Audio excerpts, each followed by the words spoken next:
Camera వెనకుండి action చెప్పే ఒక senior director సడన్గా కెమెరా ముందుకొచ్చి సిక్స్ ప్యాక్తో ఫైట్స్ చేస్తే వినడానికే చాలా క్రేజీగా ఉంది కదూ. అవునండి, రవిబాబు గారు నటించి డైరెక్ట్ చేసిన రేజర్ సినిమా గురించి, దానికోసం ఆయన పడిన కఠోర శ్రమ గురించి ఈ ఎక్స్ప్లెయినర్లో మనం డీటెయిల్డ్గా మాట్లాడుకుందాం. ఈ ఎక్స్ప్లెయినర్ని మనం ఒక ఆర్డర్లో చూద్దాం.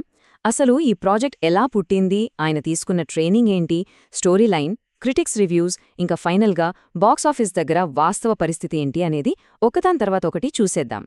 ముందుగా మొదటి పాయింట్, ఒక దర్శకుడు యాక్షన్ స్టార్గా ఎలా మారారు?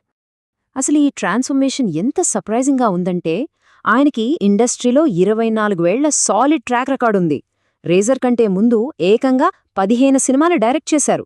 అల్లరిలాంటి పక్కా కామెడీలు, అనసూయ, అవును లాంటి గూస్ బంప్స్ తెప్పించే హారర్ సినిమాలు తీసిన డైరెక్టర్ 2026లో సడన్గా ఒక మిక్స్డ్ మార్షల్ ఆర్ట్స్ యాక్షన్ హీరోగా ఎంట్రీ ఇవ్వడం నిజంగానే అందరికీ పెద్ద షాక్. అసలు ఈ డెసిషన్ ఎందుకు తీసుకోవాల్సొచ్చిందో ఆయన మాటల్లోనే వింటే, నా వయసులో నేననుకున్న క్యారెక్టర్కి తగ్గ కరెక్ట్ ఫిజికున్న నటుడు ఎంత వెతికినా దొరకలేదు. అందుకే నేనే ఆ పాత్ర చెయ్యాలని ఫిక్స్ అయ్యాను అని చెప్పారు. అంటే కేవలం ఆ పర్ఫెక్షన్ కోసం ఆ రిస్క్ ఏదో తానే తీసుకోవాలని చాలా ధైర్యంగా కెమెరా ముందుకొచ్చేశారు. ఇక రెండో పాయింట్లోకి వెళితే, యాక్షన్కి ఆయన ఎలా ప్రిపేర్ అయ్యారు అనేది చూద్దాం. ఆ వయసులో యాక్షన్ స్టార్ అవ్వాలంటే ఆషామాషీ కాదు. ఆయన పడిన ఫిజికల్ స్ట్రగుల్ వింటే మైండ్ బ్లాక్ అవుతుంది. ఏకధాటిగా 8 నెలలు, అవును అక్షరలా 8 నెలల పాటు మిక్స్డ్ మార్షల్ ఆర్ట్స్లో కఠినమైన శిక్షణ తీసుకున్నారు. బాడీలో ఫ్లెక్సిబిలిటీ కోసం ప్రతిరోజూ 500 నుంచి 600 కిక్స్ ప్రాక్టీస్ చేసేవారు. జస్ట్ ఇమాజిన్ చేసుకోండి ఆ డెడికేషన్ లెవెల్స్ ఎలా ఉన్నాయో. అసలప్పట్లో ఆయన డైలీ షెడ్యూల్ ఎంత బ్రూటల్గా ఉండేదంటే, వేకువజామున కరెక్ట్గా 3:30కి నిద్రలేవటం, పావు తక్కువ 5కి ఎంఎంఏ ట్రైనింగ్ స్టార్ట్ చేయటం, 6:30కి అది కంప్లీట్ చేసుకుని మళ్ళీ 7 గంటలకల్లా డైరెక్టర్గా సెట్లోకి వెళ్ళిపోవటం. సినిమా అంటే ఉన్న పిచ్చితో తన బాడీని ఆయన ఏ రేంజ్లో పుష్ చేశారో ఈ ఒక్క టైంలైన్ చూస్తే మనకు క్లియర్గా అర్థమైపోతుంది. సరే, హీరో అయితే రెడీ అయిపోయారు. మూడో పాయింట్, ఇంత కష్టపడి చేసిన ఈ రేజర్ సినిమా అసలు కదేంటి? ఈ స్టోరీ అంతా రుద్రప్రతాప్ అనే క్యారెక్టర్ చుట్టూ తిరుగుతుంది.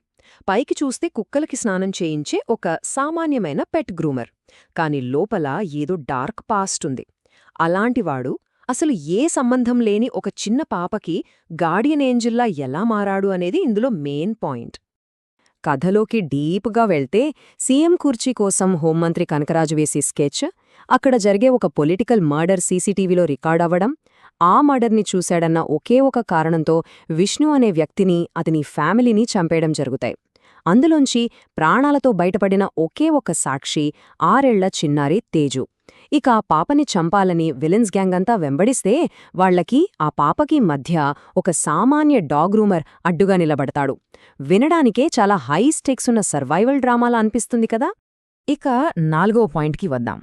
సినిమా రిలీజ్ అయ్యాక విమర్శకులు అంటే మన క్రిటిక్స్ ఎలా రిసీవ్ చేసుకున్నారు? మనం డేటా చూస్తే వాస్తవం చాలా క్లియర్గా కనిపిస్తుంది.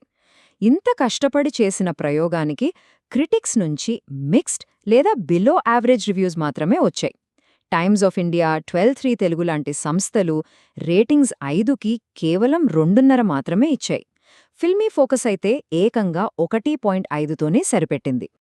అసలు రివ్యూవర్స్ ఏం చెప్పారంటే, రవిబాబు గారి ఫిజికల్ ట్రాన్స్ఫర్మేషన్ని, ఆ ఇంటెన్స్ యాక్షన్ని అందరూ ఏకగ్రీవంగా మెచ్చుకున్నారు. ఫస్ట్ హాఫ్ కూడా బాగానే గ్రిప్పింగ్గా ఉందని చెప్పారు. కానీ ప్రిడిక్టబుల్గా ఉన్న రొటీన్ స్క్రీన్ ప్లే, చాలా చోట్ల మిస్ అయిన లాజిక్స్, బోర్ కొట్టే సెకండ్ హాఫ్, అన్నిటికీ మించి మితిమీరిన హింస, ఈ మైనస్ పాయింట్స్ అన్నీ కలిసి సినిమా ఫైనల్ రిజల్ట్ని గట్టిగా దెబ్బతీశాయి అని వాళ్ళ ఒపీనియన్. ఇక చివరిగా 5వ పాయింట్, క్రిటిక్స్ మాట పక్కన పెడితే బాక్సాఫీస్ నంబర్స్, పబ్లిక్ టాక్ అసలేమంటున్నాయి? సాగ్నెల్క్ రిపోర్ట్ చేసిన ఈ డేటా చూస్తే కొంచెం షాకింగ్గానే ఉంటుంది. ఇండియా వైడ్గా మొదటి రోజు నెట్ కలెక్షన్స్ కేవలం 9 లక్షలు మాత్రమే వచ్చాయి.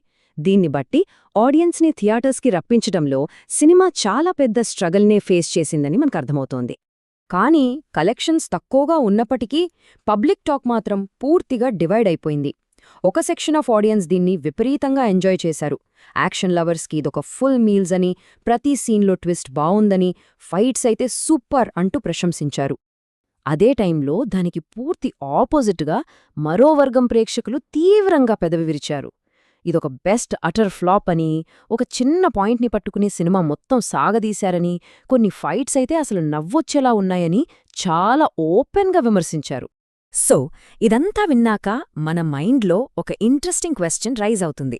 24 years సక్సెస్ఫుల్ కెరియర్ ఉన్న ఒక డైరెక్టర్ ఇంత ఏజ్లో బాడీని అంతగా కష్టపెట్టి చేసిన ఈ ప్రయోగం ఆయన అంకిత భావానికి నిదర్శనమా, లేక కరెక్ట్ స్టోరీ లైన్ లేకుండా కేవలం యాక్షన్ మీద మాత్రమే డిపెండై చేసిన ఒక మిస్ క్యాల్కులేటెడ్ స్టెప్పా?